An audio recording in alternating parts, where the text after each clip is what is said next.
We unite. We are special only if we follow his light. The way of Muhammad, calling to paradise.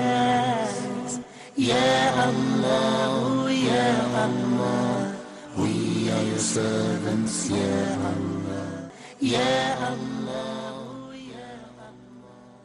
بسم الله الرحمن الرحيم. الحمد لله رب العالمين، وصلى الله وسلم وبارك على المبعوث رحمة للعالمين نبينا محمد وعلى آله وصحبه ومن اهتدى بهديه واستنى بسنته إلى يوم الدين. أما بعد, dear brothers and sisters in Islam, Assalamu alaikum wa rahmatullahi wa barakatuh. Islam Guide deals with how to uplift the humility and restore the honor and dignity of Islam and of the Muslims in our present times. And we always emphasized that this cannot be done without going back to the basics.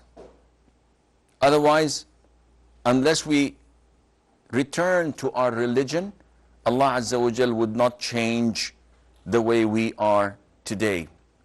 And to change our ways, to go back to our religion, we have to go back to the basics, to understand the Quran and the Sunnah as it was at the time of the Prophet ﷺ. We talked about justice. Now we would like to explore another venue where people have been misguided, or they've misinterpreted some of the texts and used it against what the Quran and the Sunnah came for. In an authentic hadith, the Prophet ﷺ tells us about the signs of the Day of Judgment, the signs of the hour. So he says that the hour would not come until knowledge is taken away. And knowledge is not chemistry and physics. It is Islamic knowledge. When you don't have true scholars who speak through the Quran and the Sunnah, but rather you have people who mumble their own desires and whims that are not related to Islam. So when knowledge is uplifted, taken away, and when earthquakes are frequent, and when time is shortened, and this means that the events of a day would take moments to take part, and the events of a year would seem like a week, and the events of years would seem like moments away from us. And the Prophet said, and tribulations and calamities, fitan, would appear. And we see around us that there are so much fitna, so much tribulations. Muslim countries have lots and lots of these tribulations, and they're all around us. The Prophet says, and al-haraj is magnified. There's so many of it. So the companion said, what is haraj, O Prophet of Allah? And the Prophet said, killing. So one of the signs of the drawing near of the Day of Judgment, of the coming of the hour, is when you find that losing life through murder, through killing, is intensifying.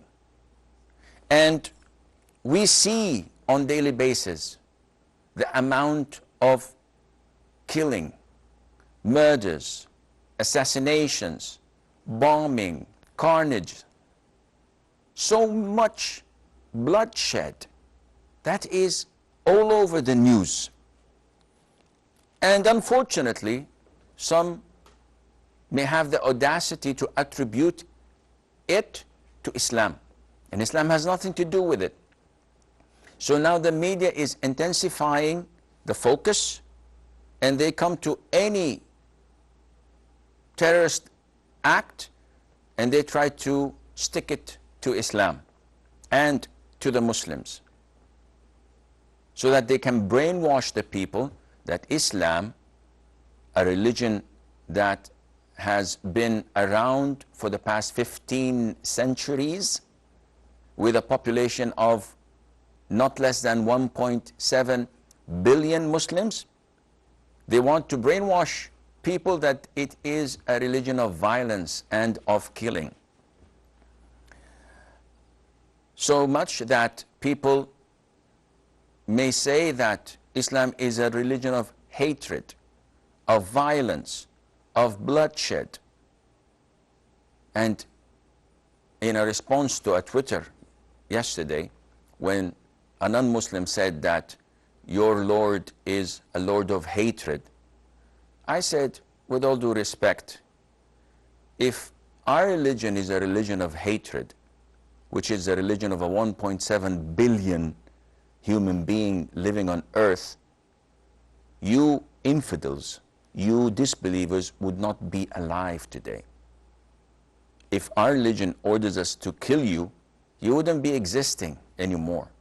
But our religion is a religion of coexistence, of peace, of tolerance, of justice. See, you cannot have peace and mercy when you're weak. You have to have peace and mercy without weakness, pride without arrogance, strength without violence. These are the essence of Islam. And because Islam is not related to these terrorist attacks, that is why our Prophet ﷺ, when he told us about the first hadith we mentioned in the first of Ramadan, if you recall, that his ummah would be divided into 73 sects. 72 of them are in hell and one would be saved. And this is why we're trying to go back to the basics and be part of the saved sect. So when we look at the 72 sects, we find that the Prophet ﷺ did not comment a lot on these 72 sects, with the exception of one sect only. And this sect is the Khawarij. And the Prophet did not say one hadith in their regard. He did not describe them in 5 hadiths. There are tens of hadiths describing them as if we can see them. And the Prophet told us about their misunderstanding of the essence of Islam. Though they pray a lot and they recite the Quran so much that we would look down upon ourselves when we compare us to them, yet the Prophet told us that their prayers and their recitation of the Quran is in vain and it would not benefit them. The Prophet described them ﷺ in so many hadiths as the hounds of hell. He said that they are the worst of Allah's creation under the heavens. He told us that if he were to be alive, he would have killed them and annihilated them as Thamud and Ad were annihilated, the previous nations. He told us that they kill the Muslims and leave the disbelievers. And he went out of his way, sallallahu alaihi wasallam, to give us a clear description so that people would not be fooled by them. He didn't do this with the other sects because Rafidah, for example, it's crystal clear. Anyone who insults the companions of the Prophet ﷺ and slanders Mother Aisha is a kafir. I don't have to pay much time, give much time and pay much thinking in figuring this out. Someone who comes and claims that there is a prophet after Prophet ﷺ, Baha'is or Qadianis, definitely they're kafir, they're not Muslim. They're not even related to Islam. And those who claim that we don't have to pray, it's sufficient for us to make dhikr, these are kafir. They're dropping a pillar of Islam. So no one is confused about them. But when you come and look at the Khawarij, God, they look righteous, they look pious, and when they speak, they say, قال Allah, قال Rasulullah. Those without knowledge may be confused because they seem like righteous people. But when you look into their rhetoric, when you look into their aqeedah, when you look at their actions and the carnage they leave behind, you know that this is not part of Islam. And that is why it is essential and important to know the danger of this major sin, the sin of killing. So what is killing in Islam? The Prophet said, alayhi salatu wasalam, and every child in the Muslim world knows this hadith. If not by heart, he has definitely learnt it and maybe memorized it. The hadith starts with اجتنبوا السبع الموبقات. The Prophet said, avoid the 7 things that doom a person to hell. And these are known as the 7 major sins. So the Prophet listed them, alayhi salatu wasalam, and in one of them, he said, killing a soul whom Allah has forbidden to kill. So one of the major sins in Islam is killing a soul. And killing is different than death. See, death happens naturally, and the soul departs the body, and a living person becomes dead. But murdering someone or killing someone is your own act of taking a life. And this, some say, is the first sin committed on earth. And this is what the angels of Allah were anticipating when Allah Azza wa Jal told them that He is about to have a person, an individual, a creation that would succeed one another on earth. When Allah Azza wa Jal gave them this piece of information, the angels said, they said, will you place upon it, that is upon earth, one who causes corruption therein and sheds bloods while we declare your praise and sanctify you? This is what they anticipated. And indeed, murder and killing is one of the most severe sins in Islam. Allah Azza wa Jal mentioned one of the top 3 sins in Islam when He said in the Quran, and those who do not invoke with Allah another deity. So this is shirk. Or kill the soul which Allah has forbidden to be killed. And this is murder. Except by right. So killing is justifiable when there is an Islamic justification for it. Thirdly, and do not commit unlawful sexual intercourse, that is fornication. And whoever should do that will meet a penalty. Multiplied for him is the punishment on the day of resurrection, and he will abide therein humiliated. One may say, let's take a pause here. You said that killing is justifiable in some cases? The answer is yes. You see, it's not like the West, where you have no killing at all, If a man rapes a woman, kills her, tortures her before he kills her, slices her into small pieces and feeds them to his pit bull or to his Doberman dog, if someone kills a whole village or kills a whole family, you just put him in jail, and maybe with good conduct he'll be out in 20 years. And Islam is not like the Khawarij, who killing people and shedding blood is like opening a can of soda. No problem at all. Islam is the middle path. Killing is totally prohibited, but when the cause for killing is due, then definitely this is called for.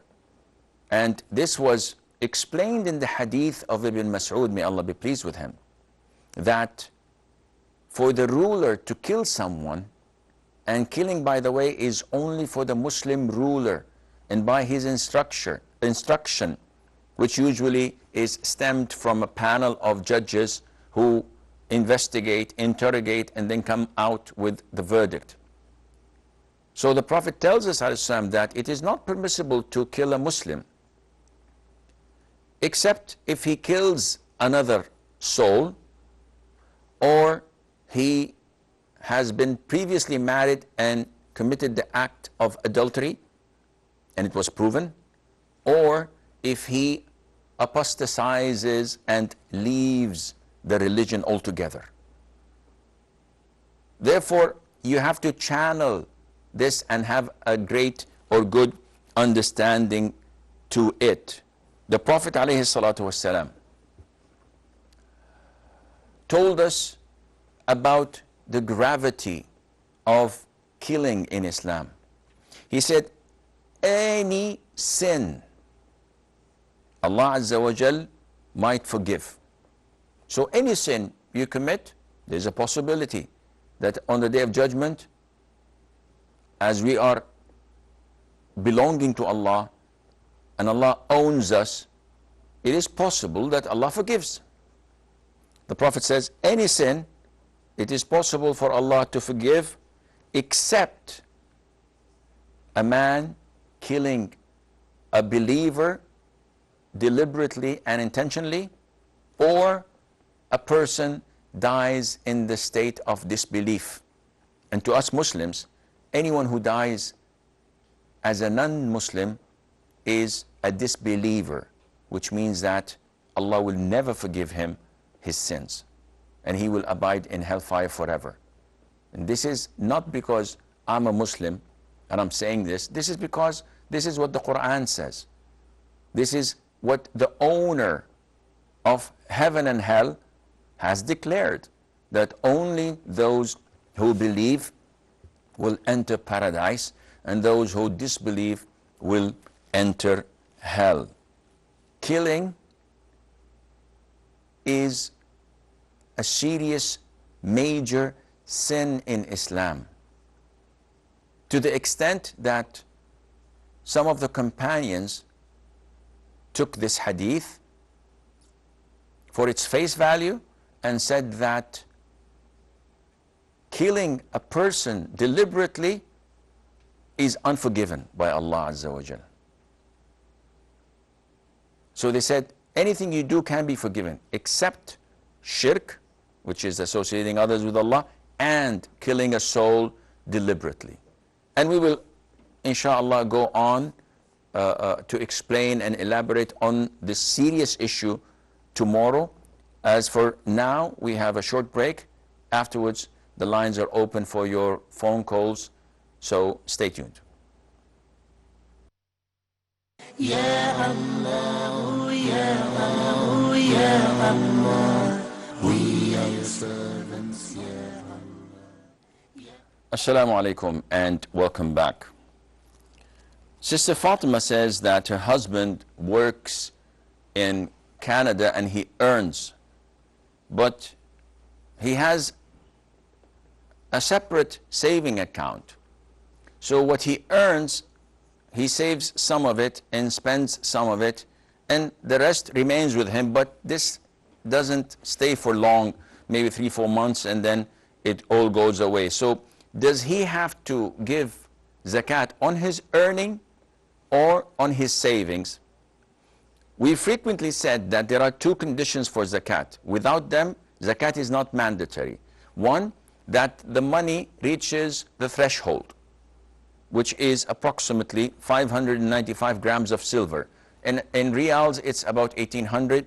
So in dollars, American dollars, it should be approximately about $450. The second condition is that a whole year passes, a whole lunar year, not Gregorian. By this, it means that it is quite difficult to calculate the actual zakat. Why? Because in Muharram, the first month of the year, I had a saving of like 500. And then in Safar, I had a 300. And then it changes throughout the 12 months. However, I don't have separate 12 wallets to put my savings in. So next year, I look into the Muharram that was compiled, the money, and I say, no, there's no zakah, no nisab.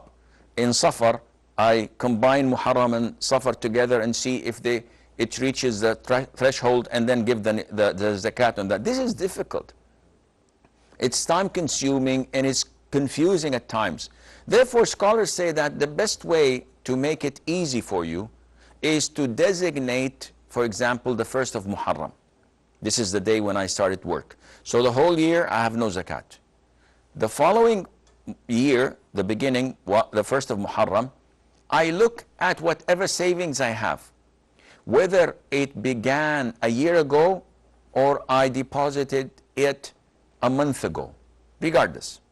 So whatever I have in my possession, I give 2.5%.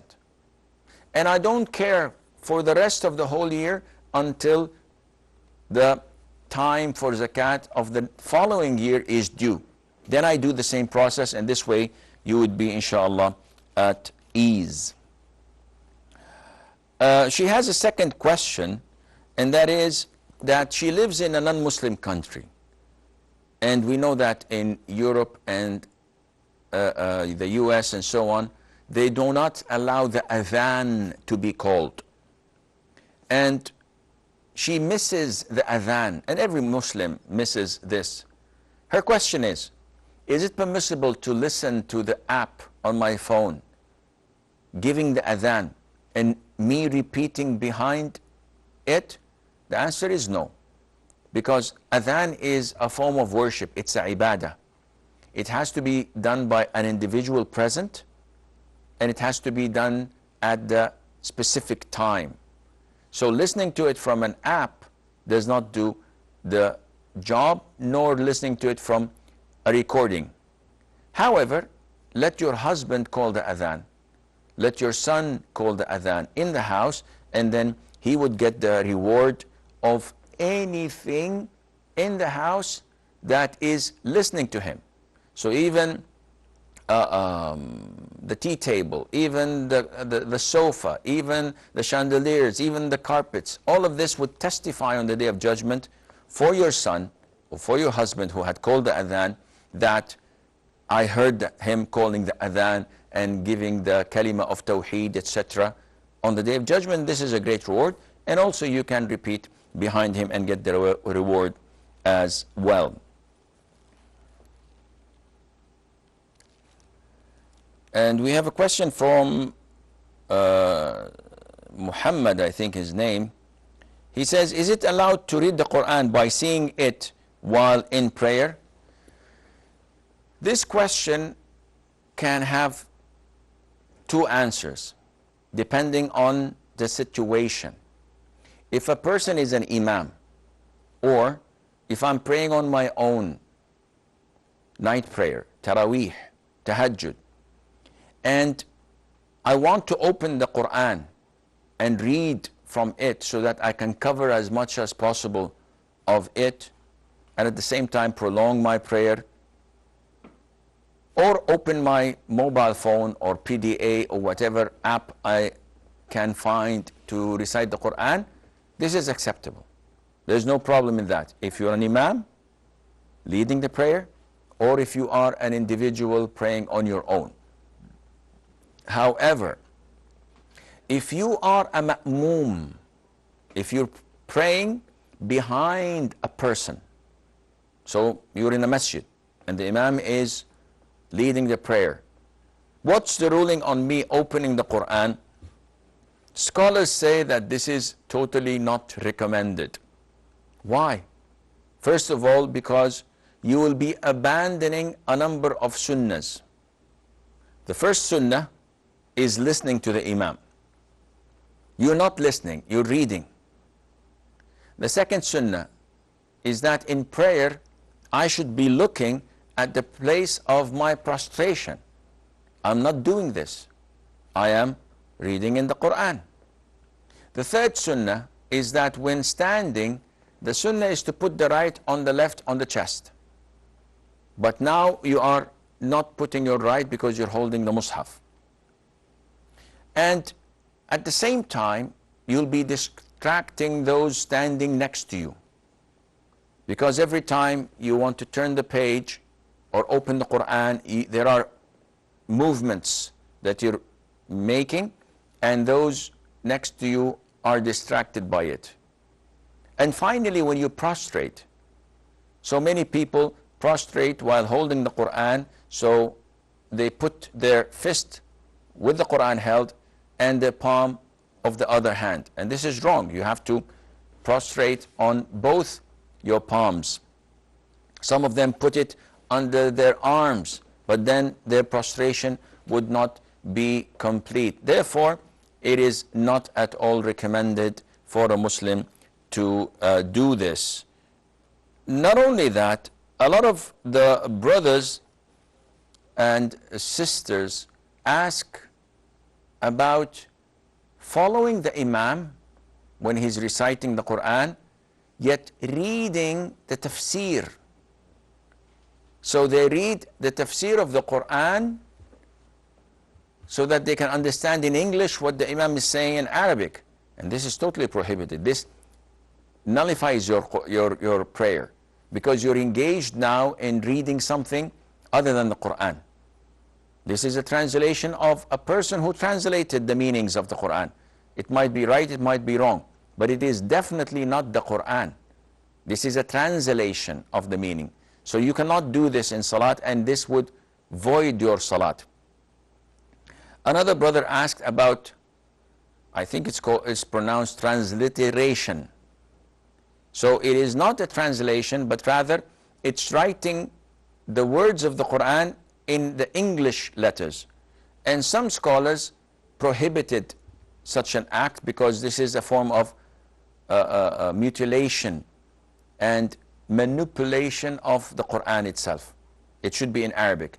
Other scholars said that to those who do not know a single word of Arabic, and by the time they learn it would require them a year or so, so this is a lesser evil, if you want to say, in order for them to recite the Quran and be able to pronunciate it correctly. So this, inshallah, while in prayer, would not be like reading translation, because he is actually reciting the Quran itself. Hassan Malik says that he lives in the UK and he's desperate to learn authentic Islam. So he's unable to get to the community of the Muslims there due to his handicap. So he's saying what to do. First of all, you have to remove your shyness or your embarrassment of your handicap. This is something that Allah has blessed you with, and it's the test that you will find great reward at the side of Allah.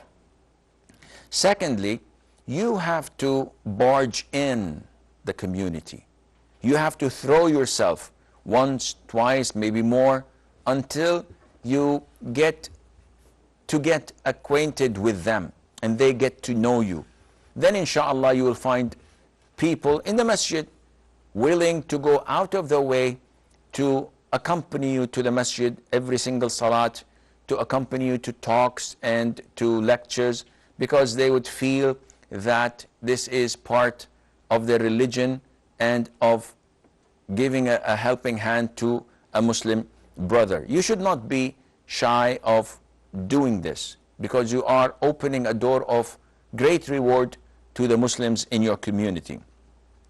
Thirdly, alhamdulillah, nowadays with the modern equipment and technology, we're able to connect to faraway people through the internet, social media, the emails. You can watch, well actually you can listen and learn a lot from lectures and videos available, alhamdulillah, freely on the net.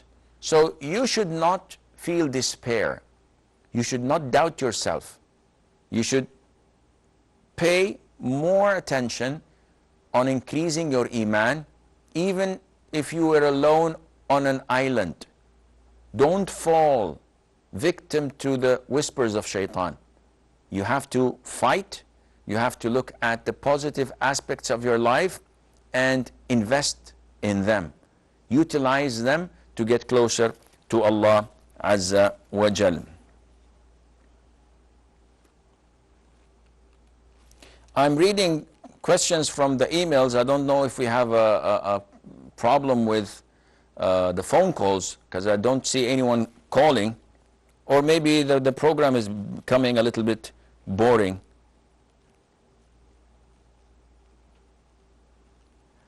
Okay, give me a second.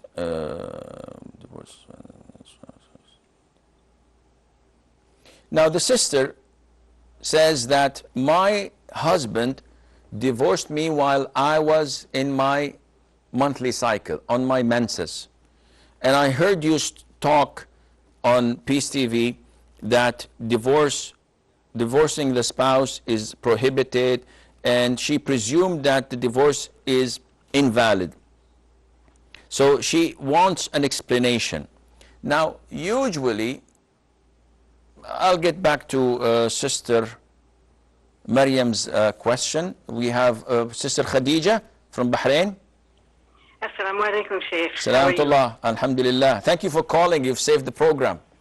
Oh, good. Yes, what can I do for you? Okay, I have 3 questions. That's good. The first one has been bothering me for about 40 years, since I've been Muslim. MashaAllah. And that is understanding when Allah refers to himself as we, and trying to explain that to non-Muslims. Okay. Second is the difference between inheritance and bequest, because I hear so many times in the States people say we can't inherit from non-Muslims. My parents are not Muslim. My particular parents are not Muslim. We can't inherit, but we can receive a bequest. Can they make the bequest before death, or does it have to be, or can they make the bequest after death, or does it have to be before death? Okay. That's 2. Okay, third question. Third one has to do with the definition of interest. Is it usury, which means like an overabundance or an illegal taxing of money on someone? For example, what a loan shark would do in the States, an exorbitant amount. Or is it any kind of an additional amount of money attached to something where a bank, for example, would charge you or would pay you a percentage of something for your deposit? Okay, I will answer your questions, inshallah. Okay. Sister Khadija had 3 questions, and maybe this would suffice for the whole program, inshallah. And Jazakallah khair for asking, and I hope that I manage. See, I said we, and then I changed it into I manage to solve your 40 years dilemma. In Arabic, this is commonly used, and I use it all the time. when I say, okay, and we will discuss on, we will try to explain, I'll try to explain.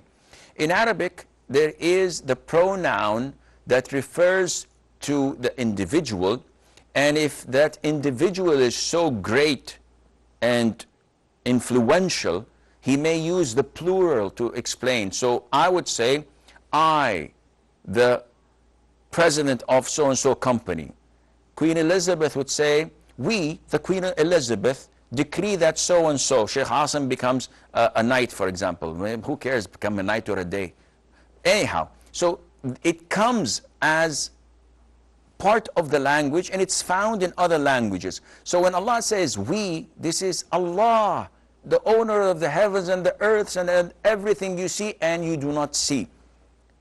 He is the most worthy of referring to him in such a glamour and such importance when using the plural. Not that there are others with Allah Azza wa Jal. Allah is one. So I hope this answers your question. We have Muhammad from the US. Assalamu alaikum, Sheikh. Assalamu alaikum barakatuh. How are you, sir? I'm fine, Jazakallah khair for asking. Sir, I have a question about Tablighi Jamaat. Okay. Can you suggest me how we can deal with that? You know, sometimes in the masjid they catch us and they try to give bayan in some different informations, and you know most of them are fabricated or exaggeration. Okay. Whenever I try to convince them, okay, brothers, these are not authentic. Please come to the authentic sources. And whenever I expose myself in this way, and after immediately they just change their behavior, and after a couple of days, they most of the time they don't talk to me. Okay. And so how I can deal with that to make them convinced or give them the right way, the dawah? Okay, I will answer. Any more questions? Not for today. Okay, Jazakallah khair, Muhammad. Barakallah fiqh. Amber from Saudi.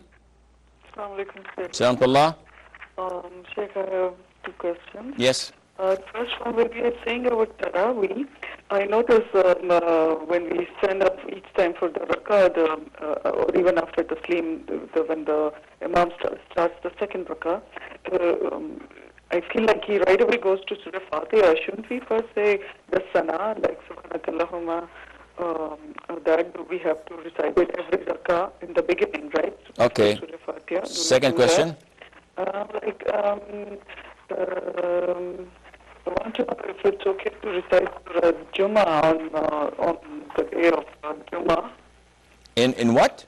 Surah Jummah. Yes, in when? On Jummah. Okay. Yeah, and also what's the ruling on when a newborn is born and people call Azan in his ear? How is it correct way, or what should we do with the newborn? And people living in non-Muslim countries, when they enter, probably move to a new house, they just call the Azan just to clear out the effects of jinn or anything. Okay. Should we call the Azan? Okay. Or what should we do, you know? Okay. And there's no Azan like that in non-Muslim countries. Okay. Any And more? I just want to know the ruling on this. I will answer, inshallah. Ujazakum. Sister Khadija from Bahrain, she says she would like to know the difference between inheriting a non-Muslim and receiving a gift from a non-Muslim, or being part of a will of a non-Muslim. Inheritance is a bond between the deceased and the living. And this bond can only be tied by being on the same religion.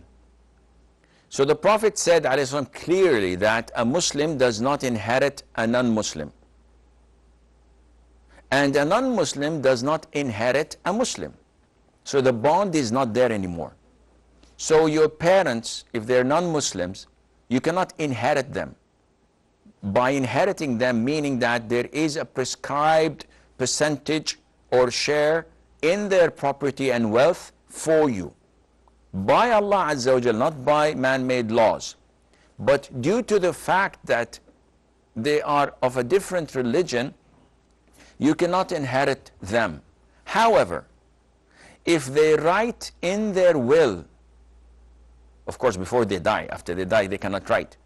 So if they write before their will, I give my daughter so and so 1/3 of my wealth and property and everything that I own, or less, this is valid because this is not inheritance. He can do this to a stranger. He can write this to me. And he can do this to the janitor. He can do this to any Tom, Dick, or Harry. This is part of the will he writes. Is in Islam, each one of us is entitled to devote 1/3 or less, not more. So 1/3 or less, and give it to anyone he wishes, whether to charity, whether to a neighbor, a relative, a friend, with one exception, with one condition, that he does not write such a will to someone who's inheriting. So for example, if I have a daughter and a wife, my daughter will get half, my wife would get 1/8. The rest would go to my siblings, because I don't have a son, I don't have a boy. So in order to trick this, so I write 1/3 of my will to my daughter or to my wife. This is invalid. Automatically, even if I write it after I die, they tear it and throw it away. So your father, your mother can write a will stating that we leave 1/3, 1/4, 1/8 of whatever we want to our daughter who's a Muslim. There's no problem in that, and I hope this answers your question. Now, usury is a mouthful, and it would take a lot to explain to you, but in a nutshell, usury, whether it is multiplied so many times as in the old days with the loan shark, you get a loan of $1,000 and you end up paying over the next 20 years more than 100,000, because it keeps on multiplying and accumulating. Or whether it is a small percentage, like the credit cards charge you, for example, it is still usury. So there are different types of riba, but the most well known is any benefit one gets over a loan, this is riba. So if I deposit $10,000 in the bank in a savings account, this $10,000 is a loan to the bank. It's not a deposit. If it were a deposit, had the bank been burnt to the ground, they would come and say, listen, you gave us a deposit and it's gone. Sorry, tough luck. It's not our fault. But this is not the case. The case is that they will ensure and guarantee giving you back the $10,000. So it is a loan. Therefore, any 0.5% or 1% interest that they add to you, this is considered to be riba. And I hope this answers your question. Muhammad from the US, he says that there are tablighi people in our masjid coming to talk to me, and I try my level best to explain to them that what they're doing is wrong, it is an innovation, it's not part of the sunnah. And I end up with them not talking to me, not giving me salam. I am shocked, by the way, because I know tablighi people to be the most soft-hearted people, the kindest of people, the most generous of people. They're good people. Unfortunately, they are following the wrong school of thought that has a lot of innovations. And in some incidents, they may have some problems with aqeedah as well. So I find it difficult to have them not giving you salam or returning to you salam, unless you were totally impolite or disrespectful to them, or said lies and maybe made a scene out of it in the masjid.